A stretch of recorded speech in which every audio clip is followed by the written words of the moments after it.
കർണാടക ഷിരൂർ അങ്കോലയിൽ മണ്ണിടിച്ചിൽ അകപ്പെട്ട കോഴിക്കോട് സ്വദേശി അർജുനായുള്ള തിരച്ചിൽ തുടരുന്നു.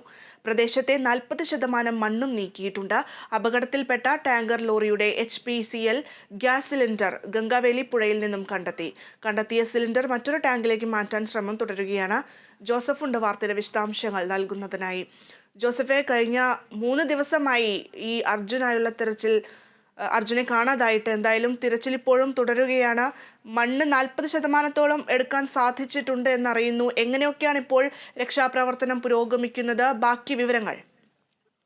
ഭദ്ര, ഇപ്പോഴും മലയിൽ വലിയ രീതിയിലുള്ള വെള്ളച്ചാട്ടവും മണ്ണിടിച്ചിലും തുടരുന്നൊരു സാഹചര്യമാണ് നിലവിലുള്ളത്. മാത്രമല്ല, ശക്തമായ മഴയും ഈ രക്ഷാപ്രവർത്തനത്തിന് തടസ്സം സൃഷ്ടിക്കുന്നുണ്ട്. ഏതൊക്കെയായാലും ശ്രദ്ധാപൂർവം മണ്ണ് മാറ്റുന്നതിനുള്ള ശ്രമങ്ങളാണ് ഇപ്പോൾ തുടരുന്നത്. പോലീസിന്റെയും അഗ്നിശമന സേനയുടെയും NDRFന്റെയും നേവിയുടെയും വിദഗ്ധ സംഘം ഉൾപ്പെടുന്ന സംഘമാണ് ഇപ്പോൾ രക്ഷാപ്രവർത്തനത്തിന് മുന്നിട്ടിറങ്ങിയിട്ടുള്ളത്. മണ്ണ് മാറ്റുന്നതിനായി കൂടുതൽ സംഘങ്ങളും ഇങ്ങോട്ട് എത്തിച്ചേരുന്നുണ്ട്. ഈ നേരത്തെ ഒരു വശത്തു നിന്ന് മാത്രമായിരുന്നു ഈ മണ്ണ് നീക്കം ചെയ്തിരുന്നത്. പക്ഷേ ഇപ്പോൾ 2 ഭാഗത്തും, അതായത് മുൻഭാഗത്തു നിന്നും പിൻഭാഗത്തു നിന്നും അടക്കം ഈ മണ്ണ് മാറ്റുന്ന പ്രക്രിയകളാണ് ഇപ്പോൾ ഇവിടെ നടത്തിക്കൊണ്ടിരിക്കുന്നത്.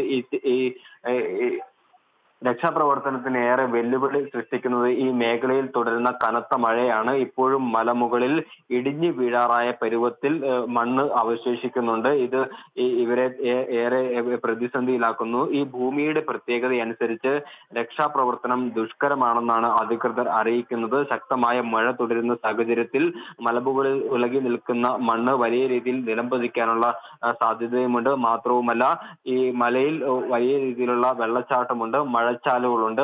ഈ മഴച്ചാലുകളിൽ കുതിർന്ന മണ്ണ് നിലംപതിക്കാനുള്ള സാധ്യതയാണ് ഇപ്പോൾ കാണുന്നത്. ഏതൊക്കെയായാലും ആശ്വാസകരമായ വാർത്ത, ലോറിയുടെ GPS ലൊക്കേഷൻ ലഭിച്ചിരിക്കുന്നു. മണ്ണിനടിയിൽ തന്നെ ഈ ലോറി നിലവിലുണ്ട് എന്നാണ് ഇപ്പോൾ ലഭിക്കുന്ന വിവരം. മാത്രമല്ല, ഈ മെറ്റൽ ഡിറ്റക്ടർ ഉപയോഗിച്ചുകൊണ്ട് ഈ ലോറി എത്രയും വേഗം പുറത്തെടുക്കാനുള്ള ശ്രമങ്ങളാണ് ഇപ്പോൾ പുരോഗമിക്കുന്നത്. ഗംഗാവാലി പുഴ കരകവിഞ്ഞ് ഒഴുകുന്ന ഒരു സ്ഥിതിയുണ്ട്. നിരവധി പേർ ഈ പുഴയിൽ അകപ്പെട്ടതായും സൂചനയുണ്ട്. ഇവരെയും രക്ഷിക്കാനുള്ള പ്രവർത്തനങ്ങൾ അധികൃതരുടെ ഭാഗത്തുനിന്ന് നിലവിൽ പുരോഗമിക്കുകയാണ്. ആദ്യഘട്ടത്തിൽ ഒരു വീഴ്ചയുണ്ടായിരുന്നത് പരിഹരിച്ചുകൊണ്ടാണ് ഇപ്പോൾ ഉദ്യോഗസ്ഥരെ ഒന്നടങ്കം ഏകോപിപ്പിച്ചുകൊണ്ട് ശക്തമായ രീതിയിൽ രക്ഷാപ്രവർത്തനം മുന്നോട്ട് പോകുന്നത്. എത്രയും വേഗം മണ്ണ് നീക്കം ചെയ്തുകൊണ്ട് കിടക്കുന്നവരെ പുറത്തെത്തിക്കാമെന്നൊരു ശുഭപ്രതീക്ഷയിലാണ് ഇപ്പോൾ അധികൃതർ ഉള്ളത്. ഭദ്ര.